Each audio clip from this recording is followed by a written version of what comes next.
preparar esta entrevista con Fernando Cabrera me paralizó bastante, porque Fernando es la cortina musical de mi casa de cuando yo soy niño. Entonces, cada vez que me ponía a pensar qué preguntarle o me ponía a revisar su discografía, se me activaban recuerdos y era muy paralizante a la hora de armar un guión para entrevistar a Fernando Cabrera. Y para mí es, en cierto modo, tenerlo aquí es como tener a Mateo, como tener a Aldano, como tener incluso a Alfredo. Es un honor que es intransmisible, pero espero que lo sepan entender. Y lo primero que quiero decir es muchas gracias, Fernando, por estar aquí hoy. Buenas noches. Buenas noches. No, pero en serio, Bastante. mirá que... Muy amable. Muchas gracias por estas palabras. Me alegro de haber sido, ya que usas la metáfora de la cortina, de tu casa. Quiere decir que a tus padres les gustaba mi música, ¿no es cierto? Mi padre casi nunca agarraba la guitarra, casi nunca tocaba la guitarra, pero cuando la agarraba se ponía a tocar Méritos y Merecimientos. Sí. Que no es una canción fácil tampoco para tocar, ¿no? O sea, no es que se ponía a tocar, no sé, podría haber elegido El Príncipe Azul, que tal vez era un poco más, bueno, no sé, es sólido, ponele, pero Méritos y Merecimientos es complicado. Saludos a tu padre.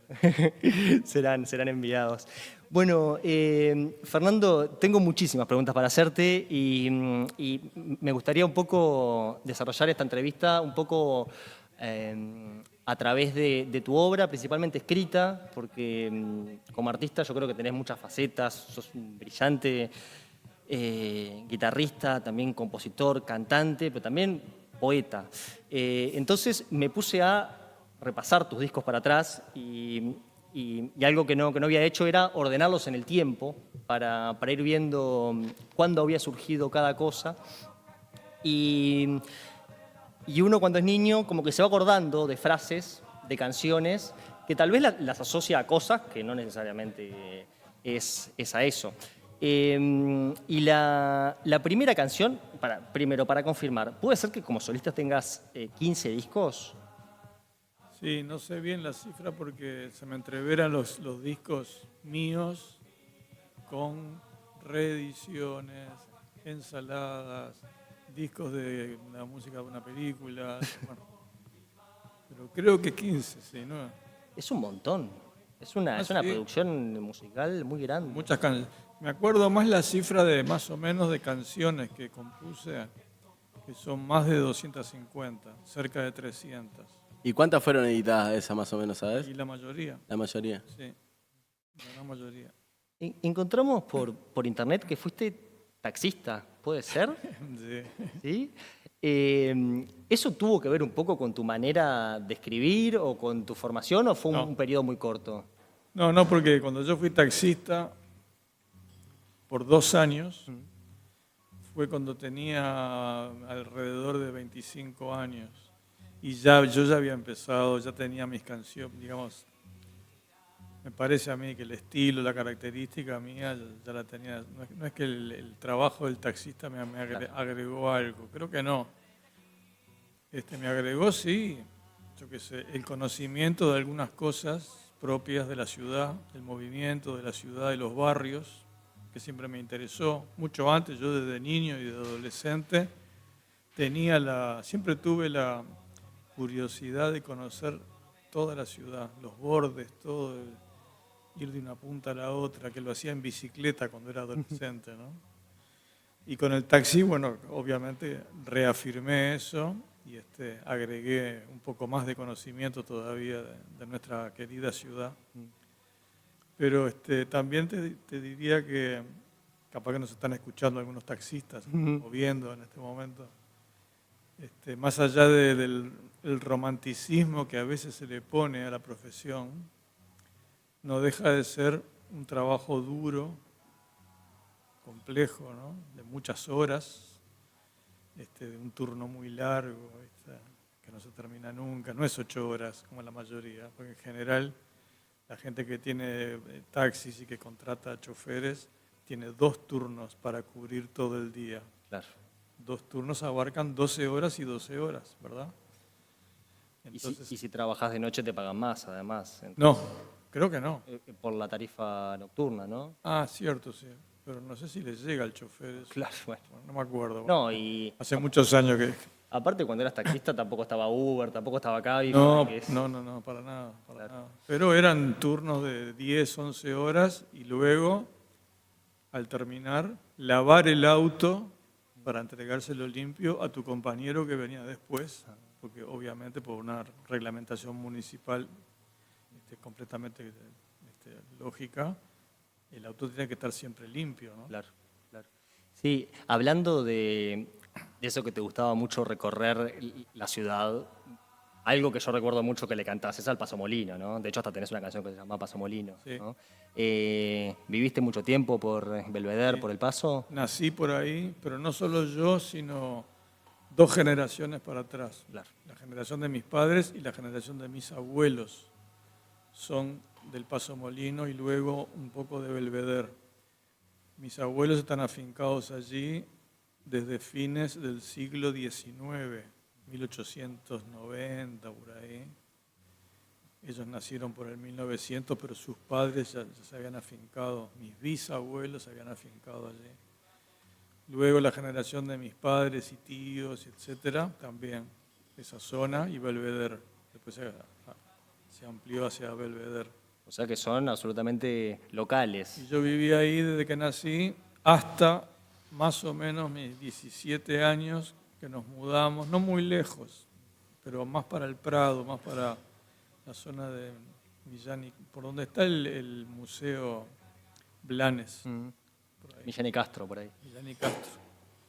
Y luego viví pero no sé, en 1000 barrios más de Montevideo, ¿no? Pero mis orígenes, mi infancia, adolescencia, lo que uno guarda después en el recuerdo, más que nada Paso Molino y el Prado.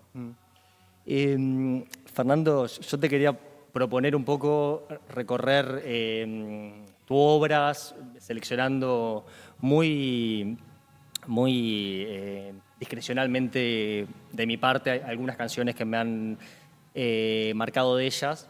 Y la primera en Montrés Video, que fue tu primer proyecto y tu primer álbum, ¿no? En plena dictadura, además, ¿no? Plena dictadura en el 81.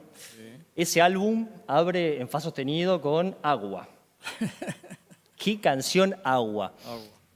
Agua que saca de quicio la valiente paciencia de todos mis hermanos. Una frase que habla de una tensión, de una ebullición, y después decís, agua, ¿cómo es que dice?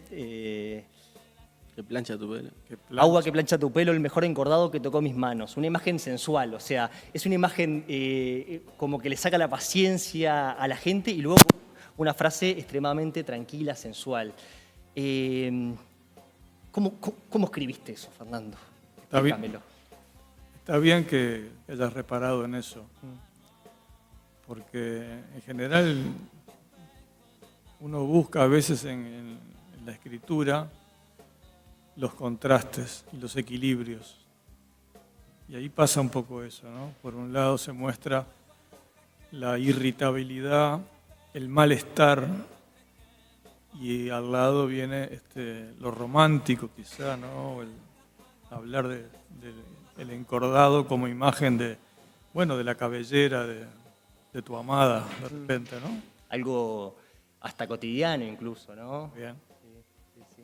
Y ese álbum, publicado en dictadura, ¿tiene algo que ver esas canciones con el contexto que el país estaba viviendo? Claro, sí, por supuesto. Justamente ese disco, que yo lo he estado ahora en los últimos meses, lo he estado remasterizando y mejorando todo el sonido y agregándole unos 6 o 7 temas también de Montrés Video que estaban en otros discos colectivos, Ensaladas y de muchos artistas.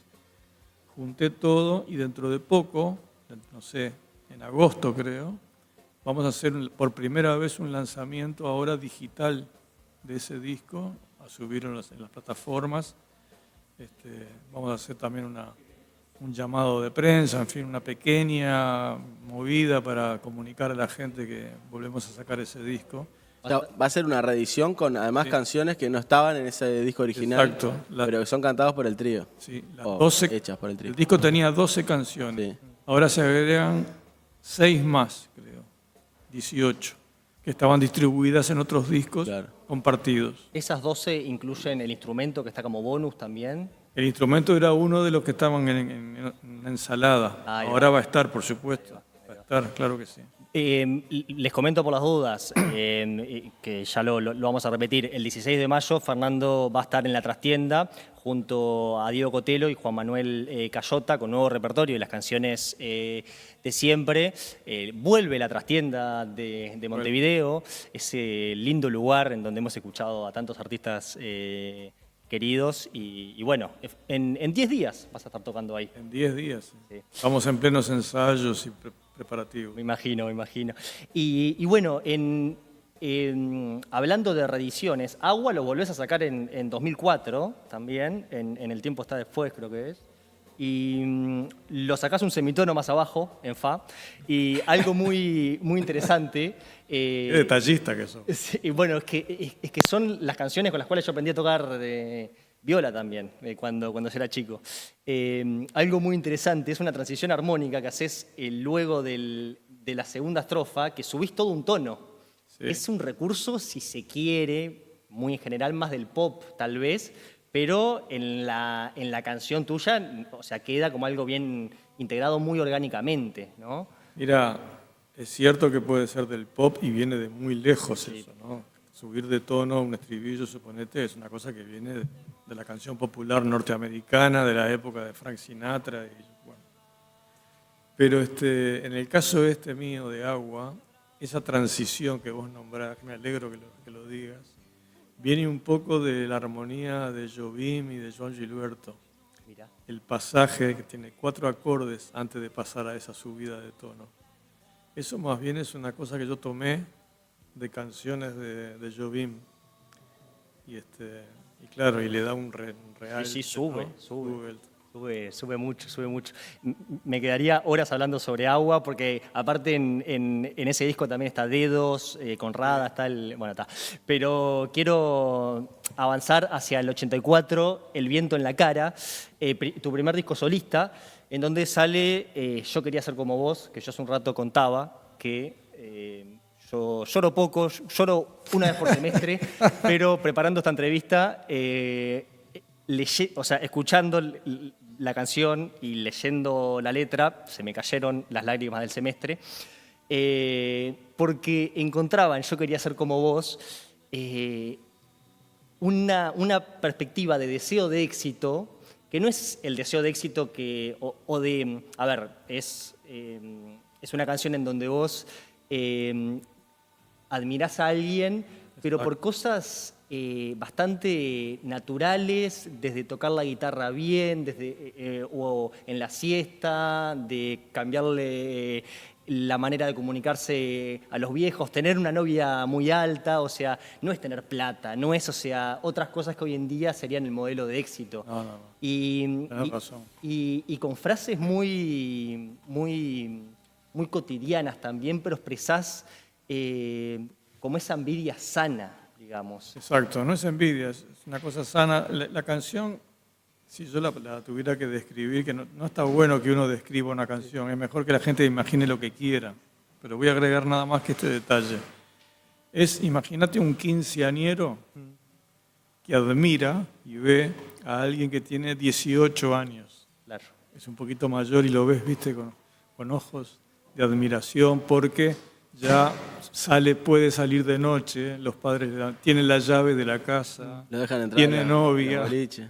¿verdad? Y vos todavía no podés. Claro. Es una especie de canción de amor, diría yo, a un personaje que vos querés ser Claro. y todavía no podés. Un muchacho que vos admirás. ¿Y esa persona físicamente existió? Existió en varios. O sea, Ahí va. yo unifiqué en el personaje de la canción 3 o 4 personas que yo admiraba, ¿no? Sí, porque son como más referentes, ¿no? Que cuando estaban discutiendo con mucho barullo, una frase de Ay, ellos claro.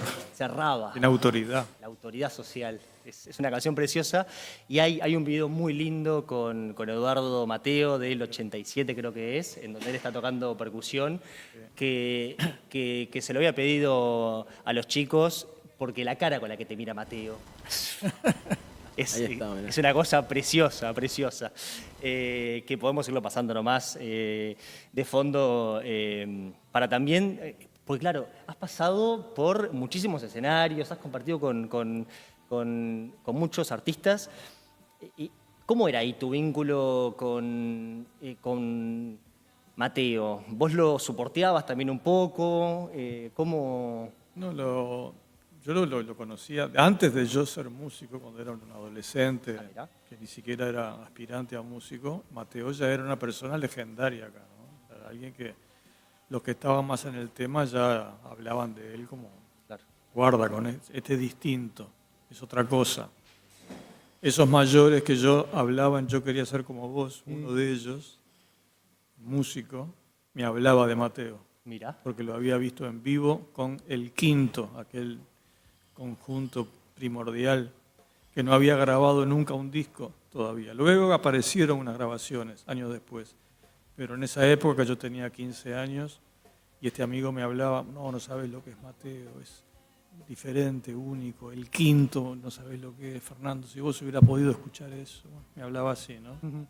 Entonces yo años después, bueno, lo veía, a veces veía en la prensa que él se presentaba en algún sitio, o gente, periodistas musicales que hablaban de él, pero él siempre estaba medio desaparecido, ya medio marginal.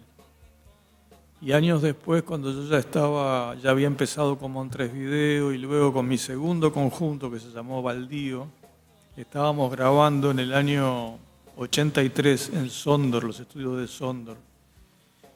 Y él él estaba grabando su disco Cuerpo y Alma, al mismo momento, en distintos horarios. Ahí nos conocimos. Te lo cruzabas en la sala, digamos. Lo cruzábamos. Él incluso se quedó en alguna grabación de Baldío y yo me quedé en grabaciones de él para verlo, ¿viste? A ver si era como me habían contado. Claro, y ver a los músicos que trabajaban con él. 3 años después de eso, en el 86, nos seguíamos cruzando por ahí, en algún lado, en otros estudios. Un día, y él le proponía a todo el mundo de hacer algo juntos, a todos los músicos que se cruzaban por la calle, vamos a hacer algo. Y en general, te voy a decir la verdad, muchos lo esquivaban. Mira. Y un día fuimos a tomar un café ahí en la Plaza Independencia, en un bar que ya no existe, y hablamos de hacer algo juntos. Yo le dije que sí, vamos arriba. Él era difícil y tenía sus temas de comportamiento y eso, que por eso la gente le escapaba un poco, ¿no? No es que la gente fuera mala tampoco, bueno. Pero yo le dije que sí, por supuesto. Y empezamos a ensayar. Ese video que estábamos viendo hace un ratito es de las primeras canciones que aprontamos, antes del disco, antes de tener un espectáculo entero. Teníamos 4 canciones nomás y nos presentamos allí, en ese lugar. Y estuvimos un breve tiempo, un año, ponele, ensayando, haciendo distintos espectáculos y grabando un disco en vivo. Luego yo me fui del país por 1 año y medio, estuve viviendo en Bolivia y en Perú. Cuando volví, por supuesto nos encontramos de nuevo y volvimos a hacer algunas cosas y enseguida se murió, ¿viste? Pocos meses después, en el año 90 creo. Claro, sí. Sí, esto que estamos viendo es del 87, por ahí, si no me... Sí, fines del 86, diciembre, Ahí va, ahí. ahí va.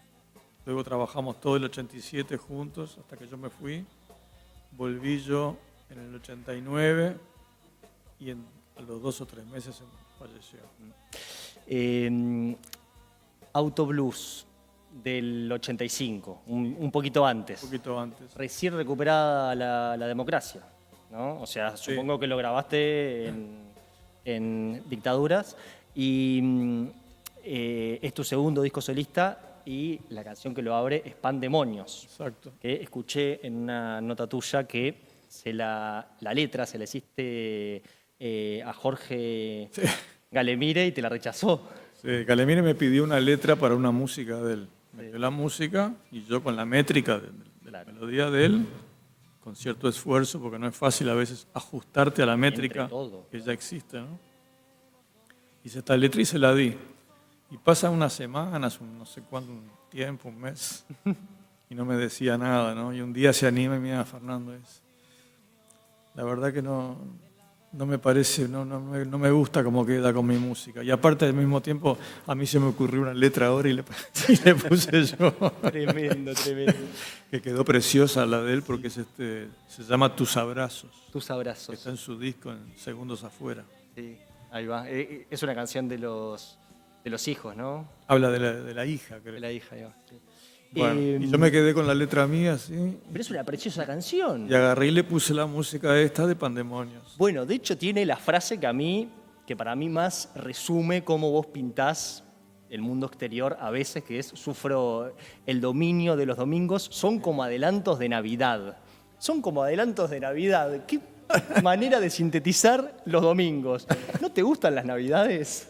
Las Navidades no, los domingos sí. Los domingos sí, porque pero bueno, uno a veces en una canción sí, por supuesto. Escribe cosas que no necesariamente es estrictamente lo que uno piensa. A veces desarrollás, yo qué sé, o te pones en la cabeza de otro, ¿no? Una ficción. Y en esa época de mi vida yo estaba un poco más escéptico, un poco más negativo. Pero vincular los domingos con las Navidades me pareció o sea, mira, yo tenía una pareja en esa época que odiaba los domingos. Mira. No sé por qué. Y después también me pasó con otras personas. Que llega el domingo y se ponen, viste, como histéricos, como que no soportan, que no se les termina nunca, están deseando que llegue el lunes, como no saben qué hacer con el domingo. Yo nunca entendí eso.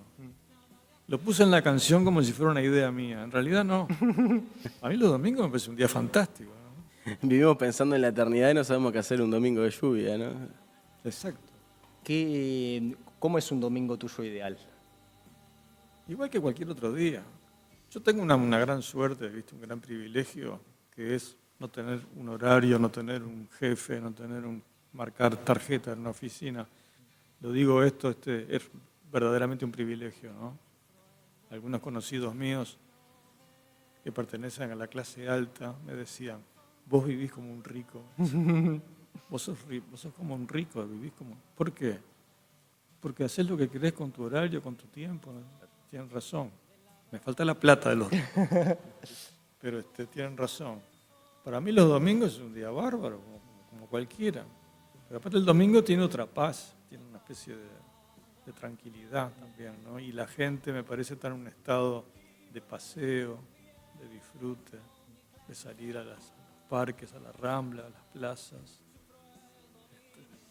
El que tiene que marcar tarjeta o el que tiene una rutina muy marcada de lunes a viernes, el domingo, claro, es el anticipo de lo que se viene, ¿no? El anticipo del infierno, es el pre-pandemonio. Exacto. Pandemonio, ¿de dónde sale esa palabra? No, pandemonio es una deformación de la palabra original, sería pandemonium, luego pandemonio. En español. En español, que es una suerte de épocas medievales, algo así como una reunión o encuentro de brujas, de brujería, una cosa así, una cosa medio diabólica. Oscura, sí, tal cual. Hablando de ese rubro, a nadie le gusta hablar de la muerte, por supuesto, pero es inevitable y llega. Si algo de lo que estamos seguros es que nos vamos a morir todos. ¿Cómo te gustaría que te recuerden? Bueno, yo qué sé. Igual yo no voy a estar, así que... Bueno, por eso, ¿cómo te gustaría ser recordado? Tal vez por tus un tiempito, me van a recordar por mis canciones. Hasta que eso también pase. Salvo que, claro, no todos somos Shakespeare o Dante, Alighieri o Homero, ¿no? Bueno, pero ese tiempito va a ser largo, mientras dure el Uruguay, capaz. Yo qué sé. Mientras duren algunas personas, como ustedes, como vos y vos, que se acordarán de mis canciones. Y después, ¿cómo me gustaría que se me recuerde? Mira, más que nada, como una persona, como un buen ciudadano. Vale decir, como alguien que vive en comunidad y no es molesto. Más que nada como eso, que no se complica, que no embroma, que es más, que pueda tener una actitud proactiva, positiva, de mejoramiento de la convivencia. ¿Siempre tuviste esta paz interior que tenés ahora? ¿O eras un poco más ansioso de joven? No, ahora soy ansioso también. Sí, pero no lo... Pero lo que pasa es que soy ansioso no permanente, Claro. sino por momentos. Que sobre todo los días de actuación. Claro. Las horas previas de, viste, como estás en el teatro, así esperando. Ya el día previo ya me vuelve loco. Que no son nervios tampoco, ni miedo escénico, nada que ver. Ansiedad, o sea, que llegue de una vez la hora, o que ya haya pasado incluso. ¿Y tenés algún ritual antes de tocar? No. Concentración. Bueno, hay 1000 detalles que cuidar antes de tocar, que tienen que ver con el escenario, las luces, la amplificación, los micrófonos, los instrumentos, todo eso. Y después, de un tiempo a esta parte también, tengo que cuidar mucho más que antes mi garganta, mi voz. Tengo que hacer ejercicios, calentar las cuerdas vocales, estar un rato solo, viste, en el camarín o donde sea. Tengo que hacer unos ruidos y unos ejercicios que hay que hacer, ¿no? Para colocar un poco las cuerdas vocales en vibración, porque ya no me resulta tan fácil eso. Sí, claro. O sea, que más que nada silencio, concentración, estar con los compañeros, el ritual típico de la previa de un teatro. Por otra parte, al margen de mi ansiedad, me gusta mucho también todo eso, ¿no?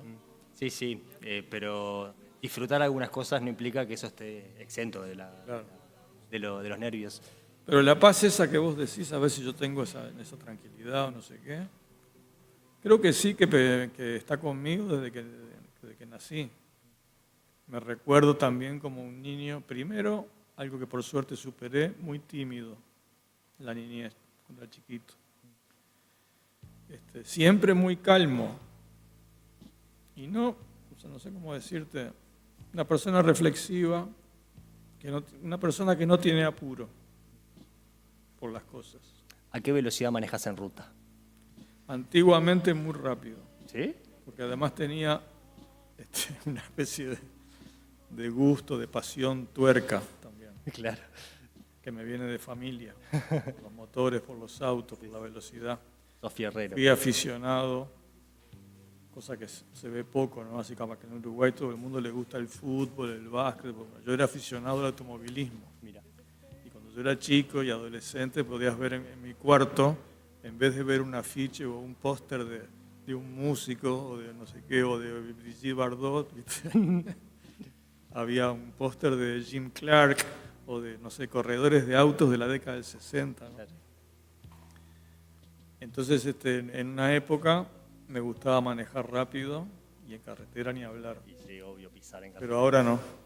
Ahora modifiqué radicalmente esa costumbre y soy sumamente prudente, porque aparte cambió mucho también el tránsito y lo que es la carretera y la calle cambió mucho. Ahora es mucho más peligroso, Sí, claro. mucho más. Entonces decir, tengo que ir a Rocha, entonces voy a 160, es una locura. No, No y tiene sentido. ¿Qué ganas? 10 minutos. el tránsito es un termómetro social, además. Y si la sociedad Además. está un poco más ansiosa, más violenta, también en el tránsito lo está. Bueno, yo evito eso y trato de ser lo contrario. Claro. En esto que mencionabas de que uno podría decirlo como humildad, pero también como cierta timidez. Yo me acuerdo que te fui a ver en el 300 aniversario de Montevideo y dijiste algo así, que lo voy a parafrasear porque obviamente que no está grabado, o tal vez sí, pero yo me lo acuerdo porque me quedó muy grabado, que fue: ni en mis más ambiciosos sueños imaginé a tanta gente escuchándome en vivo. Y toda tu obra tiene como esa humildad impresa que a mí la admiro, porque uno en tus pies podría poseer cierta soberbia, cierta, no sé, tener otro talante, pero vos Es cierto. siempre lograste mantener esa tranquilidad, esa humildad en tu escritura, pero también en tus declaraciones, sabiendo que influiste a muchísimos artistas, que estuviste con la gente que marcó huella, y que vos obviamente marcaste muchísima huella en el sonido de la música popular uruguaya. Y esa frase de ni en mis más ambiciosos sueños imaginé tanta gente escuchándome, fue tipo, pero Fernando, vos te mereces mucho más, por favor. Nada, te lo quería decir. Lo que pasa en el mundo artístico, Sí. tener el ego muy desarrollado es casi como un insumo imprescindible. Es muy importante. La egolatría en el mundo artístico es casi que imprescindible. Te ayuda, es un empuje, un motor que tenés que tener porque hay que vencer cosas y creer en uno mismo, ¿viste? Y ir para adelante. Yo pertenezco al mínimo, ínfimo porcentaje que contradice eso. Soy una persona de baja autoestima, siempre lo fui, no cambié en eso. No. Me sorprenden las cosas que me pasan en mi vida profesional permanentemente, no me la creo nunca. Y bueno, y es así. No quiero decir que esté bien, por ahí me hubiera servido mucho ser un poco más ególatra, un poco más ego, tener ese empuje. Me hubiera servido, sin duda, yo creo que hubiera llegado mucho más lejos. Pero no lo tuve, no forma parte de mi personalidad y está, es así. Yo creo que te mostraste siempre muy transparente también, ¿no? Y, Sí, sin o duda. sea, tu personaje público tiene que ver mucho con el privado. Avanzando en el tiempo que nos quedan algunos minutos nomás, Madrina, una canción preciosa, en donde en este mundo de Otoño sin Sol, donde estamos todos locos, aparece la madrina, que es como un refugio hasta infantil. Sí. ¿Existe esa madrina? No, Es como un símbolo. sí, desarrollé la idea, porque mi madrina verdadera murió cuando yo tenía, no sé, 6 años. Ni la recuerdo mucho. ¿Y tuviste algún padrino, alguna madrina, Mira, en mi vida tuve una gran cantidad de personas, muchas de ellas mujeres, que me protegieron o no sé cómo decirte, me pusieron bajo su ala. Muchas, desde chico y después de grande también. Personas que me ayudaron, no sé por qué, quizás yo haya, ahora no, por supuesto, yo soy un viejo ahora, pero quizás haya generado yo a lo largo de mi vida una cuestión que a veces en el mundo femenino despierta las ganas de proteger. ¿Y has apadrinado a alguien? En el mejor de los sentidos, por Sí, supuesto. sí, sí. No lo sé. No sé. No lo tengo presente, creo que no. Quizás sí, no O me tal di vez cuenta. sí sin saberlo. Sin saberlo. Sí. Siguiendo en la línea temporal, llegamos al 2002 y sacás Viveza, que yo creo que es Lindo como disco, ¿ves? muy lindo disco y es como el sonido Cabrera del siglo XXI, ¿no? A mi entender, por supuesto. Y ahí para mí hay dos canciones claves, una de esta Abracé en la noche y otra es Viveza, que las dos comparten algo que es que no tienen casi instrumentos. Cierto. ¿Qué se te dio ahí? Porque entraste como en un minimalismo, ¿no? Sí, es el comienzo de una etapa, yo creo. No había reflexionado eso, que estaban las dos en el mismo disco. Es el comienzo de una etapa mía, paso a un plano más musical, de análisis más musical, que es un poco pasar escoba y barrer y limpiar la sobrecarga armónica, por un lado. Armónica quiere decir, claro, el que no sabe música, los acordes, ¿no? Esa cosa sobrecargada de acordes con muchas notas. Limpiar eso. Y también, paralelamente, darle más confianza a la melodía, que la melodía se arregle sola. Claro. La melodía y la letra, lógicamente, ¿no? Y que el acompañamiento sea mínimo. En el caso de Viveza, solo percusión. Aunque hay un poco de armonía porque hay coros y voces que intervienen, ¿no? Pero no hay un pianista o una guitarra haciendo acordes, no. Es la voz y percusión. Sí, y es Y en- una percusión mínima también. También. O sea, no es que son unos No, no, no. timbales, unos No, tambores, no. una bata. Es, No, no. Y en Te abracé en la noche también, la confianza en la melodía. Me pareció que la melodía era linda, que no precisaba mucha orquestación, alcanzaba con unos pocos bajos que yo hago con la guitarra, apenas unas notas bajas y nada más. Y la sigo haciendo así, 20 años después, 25 años después. Viveza la hago en vivo con una cajita de fósforos, nada más. Y Te abracé en la noche así con 2 notas. Y luego alguna otra hice también. En realidad, muchas canciones mías de los últimos años son cada vez más despojadas armónicamente. Yo vengo de una época, mis inicios, de una sobrecarga armónica, acordes complejos de muchas notas. A veces de las 6 notas de las cuerdas de la guitarra era una nota diferente cada una. claro, novena, séptima, Exacto. sexta aumentada, todo. Todo, acordes de 6 notas diferentes. Mucha incidencia del jazz. De Brasil y del jazz. Claro. Más que nada Entras con la voz en el tiempo 1 y como que la guitarra entra un poquito después, ¿no? puede ser. Es de una sutileza. Te abracé en la noche. ¿Es una canción de despedida Sí. o de muerte? Es más de... Es de despedida. Lo de despedida abarca muchas cosas, Claro. muchos tipos de despedidas. Básicamente es una canción de despedida, de pérdida, te diría. Puede aplicar a una muerte, a una persona que se va de tu vida, no sé, a lo que vos quieras, a algo que deja de existir en tu vida. Y otra frase que cuando la escuché de niño, vos tenés que ser consciente que hay niños que te escuchan, Fernando, y que impactan algunas de las frases que escribís. Me alegro. Avanzo y voy hasta el tiempo está después, me salteo Punto Muerto, Imposible, todas canciones preciosas que se las recomiendo si no las han escuchado. Diseño de interiores, una canción más propositiva. Hay que llama a ordenarse a uno interiormente, ¿no? Y viene toda linda, toda preciosa, bueno, de cambiar hábitos y demás. Y luego el primer estribillo, segunda estrofa, luego del estribillo decís, un amigo se llevó un sacudón, su hijo quiso morir, un abismo de comunicación le impidió percibir.